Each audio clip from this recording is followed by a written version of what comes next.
ఇంకెంతకాలం నాతో ఈ ఆటలు? దీపం వెలిగించి దండం పెట్టుకోవడం నేరమైందా? పువ్వులతో అభిషేకం చేసి ఆరాధించడం గౌరవైందా? తప్పులు చేసేవారికి శిక్షలు వేయి, తప్పుని ప్రశ్నించే వారికి ఎందుకు శిక్షలు వేస్తున్నావు? నేను చేస్తున్న ప్రయత్నంలో నాకు ఎటువంటి ఆధారాలు దొరకకుండా ఎందుకు చేస్తున్నావు? తప్పులు చేసేవారికి శిక్షలు వేయి, తప్పుని ప్రశ్నించే వారికి ఎందుకు శిక్షలు వేస్తున్నావు తల్లి? నేను చేస్తున్న ప్రయత్నంలో నాకు ఎటువంటి ఆధారాలు దొరకకుండా ఎందుకు చేస్తున్నావు? ప్రతి దారిని ఎందుకు మోస్తున్నావు?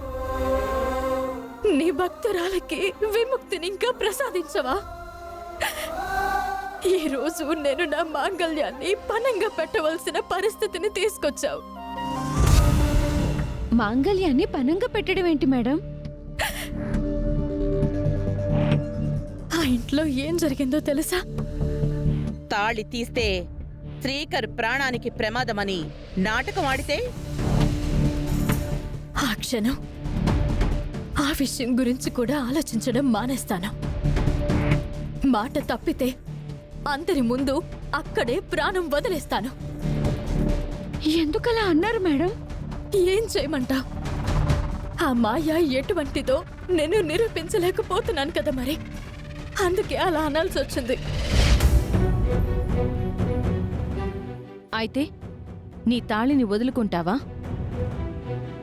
వదులుకోను.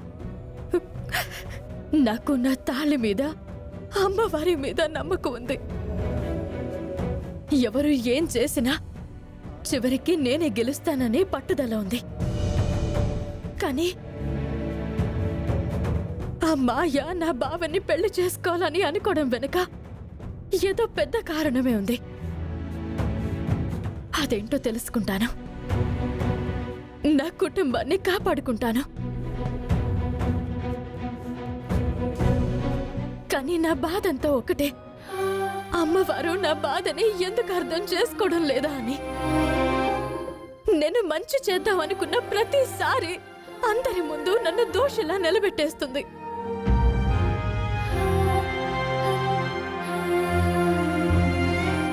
నా జీవితంతో ఆడుకోవద్దని నిన్ను వేడుకుంటున్నాను.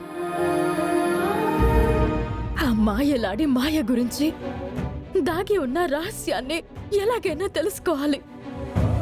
అందరికీ తెలియాలి. మేడం, మీ విషయంలో ప్రతిసారి ఇలా ఎందుకు జరుగుతుందో నాకు అర్థం కావడం లేదు.